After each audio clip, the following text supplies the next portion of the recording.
Guys, what's up? This is Phil Ebner, and I'm back with another great lesson in the After Effects course.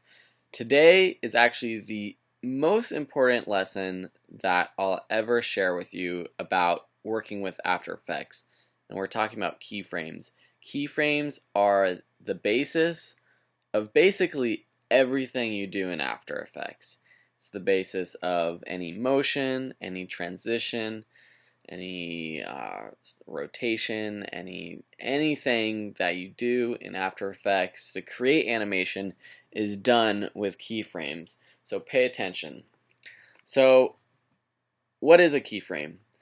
Well, first we have to know what frames are. And so in After Effects, or with any type of video that you work with, it's broken down into frames. And obviously back in the old days when they actually shot on film, each frame was an image that it took, and you had 24 images, 24 individual frames per second, and that was film, and it created motion.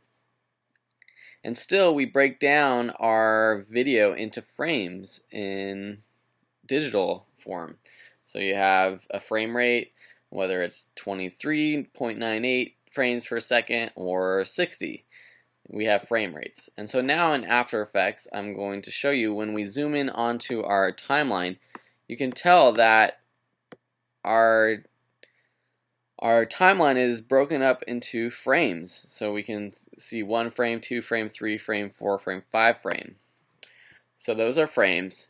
And so what's a keyframe, or what's keyframing? Basically, keyframing is telling After Effects, or telling this layer, for whatever layer you have.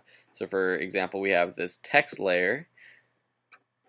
If we want to set a keyframe for position, we bring up position by pressing P, and then we press the stopwatch over here.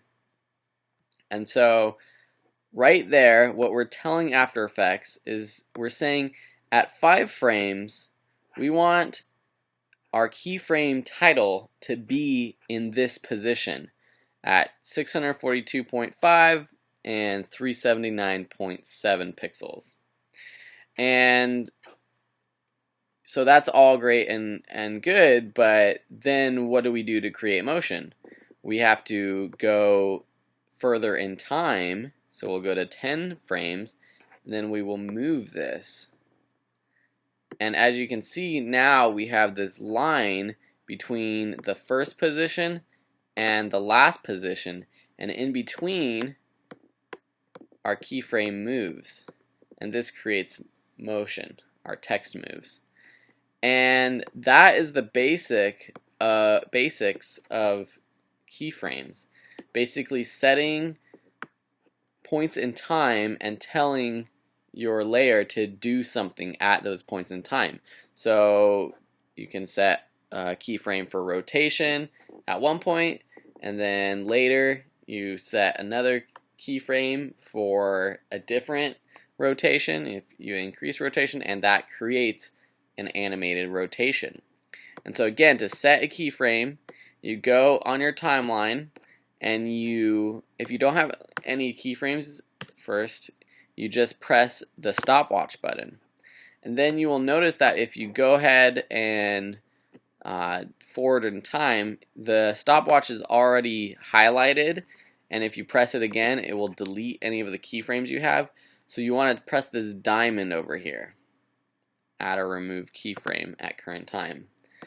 And you can go ahead and you can move, and when you move it, it automatically makes another keyframe. So I'm going to move again, so it makes another keyframe. And now you see that at this keyframe, I want the text to be here, same position here. At this keyframe, I want it to be down there. At this keyframe, I want it to be up here. And so it creates motion across these keyframes. Like I said, to delete, you just click on them and press delete, or you can copy and paste keyframes. So say I want my text to go from here to here and then back to here, I can go forward in time, select this keyframe, copy it just by pressing Command C and Command V on a Mac, or Control C, Control V on a PC. And then it goes from here to here and back there.